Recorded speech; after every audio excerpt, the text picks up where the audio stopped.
ఆరోగ్యవంతమైన వాతావరణంలో తయారు చేయబడిన కమ్మని ఊరగాయలు, పొడులు, వడియాలు మరియు అప్పడాలు జంధ్యాల ఫుడ్స్. నమస్తే, నేను Keshav. Welcome to Suman TV. ఆంధ్రప్రదేశ్లో ఎన్నికల వేళ రాజకీయాలు పతాక స్థాయికి చేరాయి. ఒకవైపు డీజీపీ మార్పు, మరోవైపు ప్రతిపక్ష నేత చంద్రబాబు నాయుడు పైన కేసుల నమోదు. వీటికి తోడు మేనిఫెస్టోల పైన ప్రజల్లో విస్తృతమైనటువంటి చర్చ జరుగుతుంది. బీజేపీ జాతీయ నాయకులు ఆంధ్రప్రదేశ్ వైపే చూస్తున్నారు.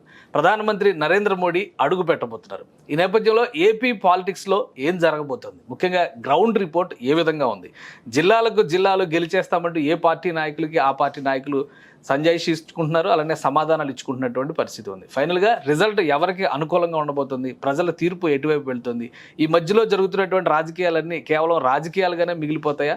ఈ అంశాలపైన విశ్లేషణ చూద్దాం. మనతో పాటు ఉన్నారు ఆంధ్ర మేధావుల ఫోరం వ్యవస్థాపక అధ్యక్షులు చలసాని శ్రీనివాస్ గారు. శ్రీనివాస్ గారు, నమస్కారం. మీరు జిల్లాలన్నీ తిరుగుతూ ఉంటారు, ఒక్క జిల్లాని మినహాయింపులు ఏమి ఉండవు. ఓవరాల్గా ఆంధ్రప్రదేశ్లో చూస్తే మొత్తంగా ఒక 5 రోజులు 6 రోజులు ఇంకా ఎన్నికంటే ప్రచారానికి సంబంధించి చూస్తే అంటే ఒక వారం రోజుల్లో ఓటు హక్కు వినియోగించుకోబోతున్నారు. సో ఈ టైంలో డీజీపీ మార్పు, రాష్ట్ర రాజకీయాల్లో ప్రతిపక్ష నేత పైన కేసు, ఇవి ఏమన్నా ప్రభావం చూపిస్తాయి ఈ ఎలక్షన్స్లో? రాష్ట్ర డీజీపీ గారు ఈ టైంలో మార్చడం అనేది బహుశా నిన్న గౌరవ హోంమంత్రి గారు ఆంధ్రప్రదేశ్కి వచ్చినప్పుడు ఆ రోజు చొక్కా చిరిగిపోయి ఉన్న ఫోటోలు సీఎం రమేష్ గారు అన్ని వెస్ట్మన్ కలర్లో చూపించుంటారు. అదేవిధంగా మిగతా చోట్ల ఏదైతే ఉన్నాయో అక్కడి నుంచి ఉన్న ముఖ్యులు కొంతమంది, రాయలసీమ నుంచి ఉన్న ముఖ్య నేతలు ఇంక్లూడింగ్ సత్యకుమార్ గారు, అలాగే రమేష్ నాయుడు గారు, వీళ్ళందరూ కూడా అవి ముందు ప్రజెంట్ చేయటం వల్ల బహుశా, ఎందుకంటే అంటే అమిత్ షా గారు తీసుకుంటారని మరి ఎలక్షన్ కమిషన్ అయిపోయిందని జనం అందరూ అనేది, వాళ్ళ డమ్మీ అయిపోయింది, స్టాంప్ అయిపోయింది. ఏది నేషనల్ ముగ్గురు, ఒక ఆయన రాజీనామా చేయటం, మిగతా ఇద్దరిని అర్ధరాత్రి కాకపోయినా తెల్లారిబడి తెప్పించడం ఇవన్నీ చూస్తుంది. దాని పర్యవసానం అని అనేక మంది అంటూ ఉన్నారు. For story different issue. అందువల్ల ఇవాళ ఎఫెక్ట్ కొంతవరకు దాని మీద ఉంటుందండి. ఇక కేసులు మిగతా వాటి మీద ఐ డోంట్ థింక్. అసలు ఈ ల్యాండ్ టైటిలింగ్ యాక్ట్ ఏంటి, దీన్ని కావాలని మీరు సృష్టించారని ఆల్రెడీ అప్పుడు చట్టసభలో చర్చ జరిగినప్పుడు టీడీపీ కూడా మద్దతు ప్రకటించిందని వైసీపీ అంటుంది. నిజం ఏంటి? భారతదేశంలోనూ విదేశాలతో మనం చేసుకుంటే ఈ చట్టాల విషయంలో 1835, 1861 ఈ రకమైన 1930 చట్టాలు, 1930 ఈ చట్టాలు ఇంకా ఉన్నాయి. కొన్ని చట్టాల మార్పు కోసం కేంద్ర ప్రభుత్వాలు మోడీ గారు వచ్చిన తర్వాత అంతకుముందు కూడా కొంత ప్రయత్నం జరిగింది. కానీ మీరు అమెరికా వెళ్ళినప్పుడు ఏదైనా ప్రాపర్టీ, ఇంకో చోట ఎక్కడ ప్రాపర్టీ కొనాలంటే మీరు వెళ్ళి చాలా ఈజీగా దాని నెంబర్ ఉంటుంది, మీరు ట్రాన్స్ఫర్ చేసుకోవచ్చు, ట్రాన్స్పరెంట్గా ఉంటుంది. కానీ ఆంధ్రప్రదేశ్లో అసలు హైదరాబాద్లో ఇంకా ఘోరం. చార్మినార్ రిజిస్ట్రేషన్ చేయమని చేసేస్తారండి. స్టాంపులు డబ్బులు కట్టించుకుంటారు, వాళ్ళకి కావాల్సింది అంతే. ఆ స్థలం సర్వే నెంబర్లో చార్మినార్ ఉంది, ఇంకోటి ఉంది అనేది అంత వెరిఫై చేసే కొంత, అంటే అతిశయోక్తిగా అనిపించవచ్చు. కానీ దాన్ని చెప్పాను, 4 పైసలు. తెలుగు రాష్ట్రాలు మొన్నటి ఒకటే కదా, 10 ఏళ్ల క్రితం. అదే ఇది పైసా అంటే కాదు, ఇండియాలో చాలా చోట్ల కూడా ఇదే పరిస్థితి ఉంది. హైదరాబాద్లో కొంత ఇబ్బందులు ఎక్కువ ఉంటాయి, మిగతా చోట్ల తక్కువ ఉండొచ్చు. ఇక్కడ మీరు ఒక ల్యాండ్ మీరు రిజిస్ట్రేషన్ చేయమంటే చేసేస్తారు. దాని తర్వాత 60 మంది వస్తారు హక్కుదారులని, వీళ్ళందరితో జీవితం అయిపోద్ది. కావాలంటే అమ్మిన వాళ్ళే మళ్ళీ వేయిస్తారు. దీనికి మళ్ళీ వాళ్ళ పూర్వీకులు ఉన్నారు, వాళ్ళ సిస్టర్స్ ఉన్నారు. అన్నీ 1985 జూలై 25 అనుకుంటా ఆ రోజు పెట్టిన చట్టం. ఎన్టీ రామారావు గారు ఈ దేశంలో మొట్టమొదటిసారి మహిళలకు ఆస్తి హక్కు చట్టం కల్పించారు. దాన్ని తర్వాత నేషనల్ ఒక చట్టం కింద చేశారు, ఆర్జులయ్యారు. అందువల్ల అది 1950 లోపు లేకపోయినా వాళ్ళందరూ రావటం ఎంత కన్ఫ్యూజన్ పెట్టి, అసలు ఆస్తి కొనాలంటే ఒక ప్రభుత్వ ఆక్షన్కి ఎక్కువ ప్రాపర్టీకి వాల్యూ ఉంటుంది, అది వైట్ అమౌంట్ కొనాలని ఈ లెక్కన. దాన్ని సరి చేయడానికి ఇంతకుముందు ప్రణాళిక సంఘం ప్రయత్నించింది, కానీ ప్రణాళిక సంఘం తీసేసి ఇప్పుడు నీతి ఆయోగ్ అనే కన్సల్టింగ్ సంస్థ, సరే అది దిక్కుమాల సంస్థ, ఏదో పక్కన పెడదాం. కానీ మేము ప్రత్యేక హోదా మీద వెళ్ళి రాయటం, మేము కాగితాలు 2 సార్లు కలిసాం. బహుశా ఆంధ్రప్రదేశ్లో అన్నిసార్లు డిస్కస్ చేసిన వాళ్ళు కూడా ఎవరు ఉండరు ఆంధ్రప్రదేశ్ వరకు. కానీ ఒక సూచన చేసింది, అన్ని రాష్ట్రాలు ఫాలో అవ్వాలి. దాని మీద ఒక చట్టం ఆల్రెడీ ఒక రాష్ట్రం వరకు చట్టం చేసింది. ఆంధ్రప్రదేశ్ వరకు ఇంతకు ముందే వచ్చిందండి. తర్వాత మళ్ళీ రెండోసారి 2019 ఉన్నప్పుడు దాన్ని పలు దఫాలుగా చర్చించి మళ్ళీ చట్టం చేసిన తర్వాత కేంద్ర ప్రభుత్వానికి వెళ్ళిన తర్వాత మళ్ళీ సవరణలు తీసుకొచ్చిన తర్వాత చట్టాన్ని శాసనసభలో ఆమోదించడం జరిగింది. దీంట్లో ముఖ్యమైన పొరపాటు ఏంటంటే దాంట్లో 2-3 విషయాలు. దాంట్లో ఎవరైతే అప్పీలేట్ ట్రిబ్యునల్లో ఉండాల్సిన దాంట్లో ఒక అధికారి కానీ వాళ్ళు ఉండాల్సిన దాన్ని సవరణ మార్చి ఏ వ్యక్తినైనా పెట్టారు. అంటే మిమ్మల్ని కూడా తీసుకెళ్ళి రేపు పొద్దున అప్పీలేట్ ట్రిబ్యునల్ డిసైడ్ చేయవచ్చు, రాజకీయ నాయకులు కూడా చేయవచ్చు. అది సవరించాలని. తర్వాత న్యాయస్థానంలో 3-tier వ్యవస్థ ఉంటుంది. న్యాయస్థానంలో సుప్రీంకోర్టు, స్థానిక కోర్టు, హైకోర్టు, సుప్రీంకోర్టు. ఈ స్థానిక కోర్టులు తీశారు. సో డైరెక్ట్ సెకండ్ లెవెల్కి వెళ్ళాలి. సెకండ్ లెవెల్కి వెళ్ళాలి. ఎంతమంది వెళ్ళగలుగుతారు? ఇవాళ ఏదో హైకోర్టులో ఉంటే మనకు అదృష్టవశాత్తు న్యాయవాదులు లభ్యత ఉన్నారు. సుప్రీంకోర్టుకి మేము వెళ్ళాం ఆంధ్రప్రదేశ్ హక్కుల కోసమైనా కేసుల కోసం. అసలు రోజుకి 1,00,000, 2 లక్షలు, 4 లక్షల పరిస్థితి రండి. సామాన్యులు కూడా వెళ్ళలేని పరిస్థితి, అక్కడ ఉండే నివాసం ఉండలేని పరిస్థితి. ఓకే, ఆ భాష చాలా, అందుకని బెంచ్ పెట్టాలి అని అడుగుతున్నాం. వేరే సంగతి అది. కనీసం స్థానిక న్యాయవాదులకి వస్తుంది. అలాంటి సందర్భంలో అయినా సరే కాస్ట్లీ అయిపోయాయి ఎఫ్ఐఆర్. న్యాయవాదులు రాష్ట్ర వ్యాప్తంగా అనేక చోట ధర్నాలు చేస్తానని పార్టిసిపేట్ చేశాం, వాళ్ళకి మద్దతు తెలియజేశాం.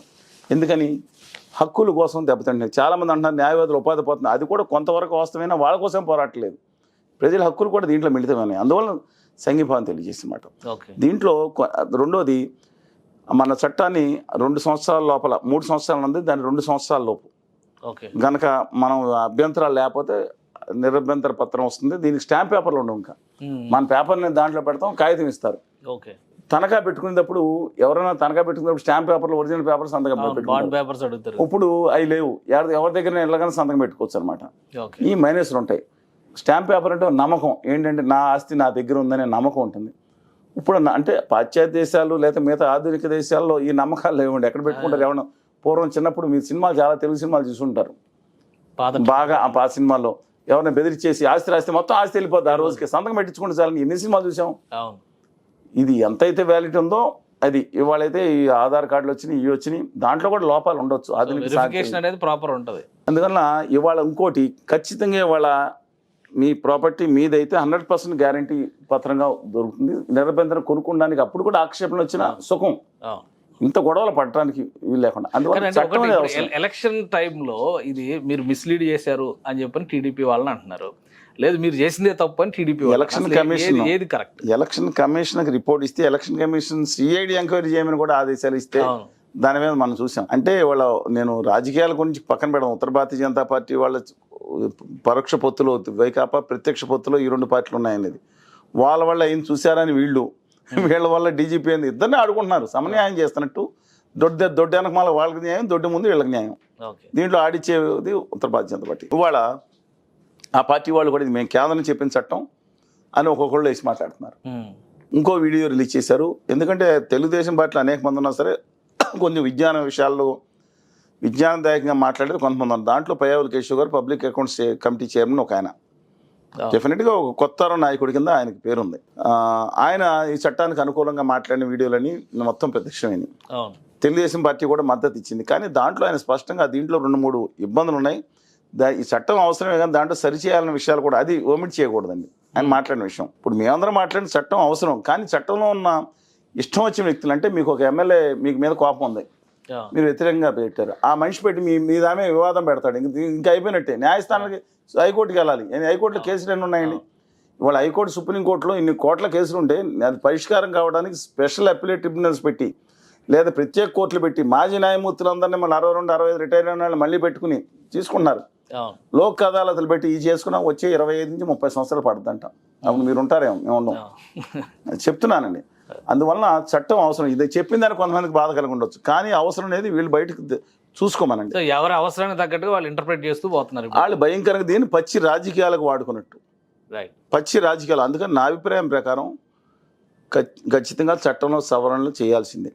మేము అనేక చోట్లకి వెళ్ళినప్పుడు, నేను గుంటూరు లేకపోతే విశాఖపట్నం అన్ని చోట్ల కోర్టులు న్యాయవాదులు చేస్తాను సంఘీభావం పెట్టించాం. అవసరం కూడా నిరంతరం చేస్తా ఉన్నప్పుడు మేము సంఘీభావం ప్రకటించినప్పుడు వేరే పార్టీలు వచ్చారు. ప్రతిపక్ష పార్టీలు 2 దీన్ని రద్దు చేయడానికి ఒప్పుకుంటాయా అన్నాను. మాట్లాడకుండా వెళ్ళిపోయారు. నేను చెప్పింది సత్యం అండి, ఆ రోజు మాట్లాడలేదు. మేనిఫెస్టోలో రద్దు చేస్తామని మాట ఇచ్చింది కదా. ఇప్పుడు తెలుగుదేశం ఇప్పుడు 2వ సంతకం కూడా వచ్చింది. నిన్నాళ్ళు బట్టి వాళ్ళ భయం ఏమవుతుందో మోడీ గారిని. వాళ్ళ ఎన్నికలు కదా కావాల్సి వచ్చింది. అందువల్ల మొదటి సంతకం అది, 2వ సంతకం ఇది పెట్టారు. ఇది రాజకీయాల కోసం అండి. ఈ తర్వాత ఇంకో చట్టం రావచ్చు, ఇంకోటి చేయొచ్చు. చట్టం అవసరమే, కానీ సవరణత అవసరం. కనీసం న్యాయస్థానాల విషయంలో దాన్ని న్యాయస్థానాలు లేకుండా చేయటం ఇది సరైన పద్ధతి కాదు. దీన్ని రాజకీయాల కోసం ఎవరికి వాళ్ళు వాడుకుంటా ఉన్నారు. ల్యాండ్ టైటిలింగ్ యాక్ట్కి సంబంధించినటువంటి వాస్తవాలు అటు వర్షన్ ఏంటి ఇటు వర్షన్ ఏంటి అనేది చలసాని శ్రీనివాస్ గారు క్లియర్గా ఎక్స్ప్లెయిన్ చేశారు. అంటే రాజకీయం కోసం ఎన్నికల వేళ దీని ఒక ప్రధాన ఎజెండాగా మార్చేటువంటి ప్రయత్నం ప్రతిపక్షాలు చేస్తున్నాయి, దానికి తగ్గట్టుగా కౌంటర్ ఇచ్చేటువంటి ప్రయత్నం కూడా అధికార పార్టీ చేస్తుంది. అయితే వాస్తవం ఏంటి అనే దానికి సంబంధించినటువంటి చర్చ జరిగినప్పుడు ఖచ్చితంగా సవరణలు అవసరం ఉన్నటువంటి చట్టంగా దీన్ని ఆయన పేర్కొంటున్నారు. సో కొత్తగా ఏర్పడబోయేటువంటి ప్రభుత్వం ఏ ప్రభుత్వం అయినా కానీ దీనిపైన ఫర్దర్గా ఎలా ముందుకెళ్తుంది అనేటువంటి విషయాలను కూడా ఎన్నికల తర్వాత మనం ఆలోచించాల్సినటువంటి అంశం. ఇది special discussion. Keep watching. Suman టీవీలో మీ పర్సనల్ అండ్ బిజినెస్ ప్రమోషన్స్ కోసం కింది నెంబర్కి కాంటాక్ట్ చేయండి.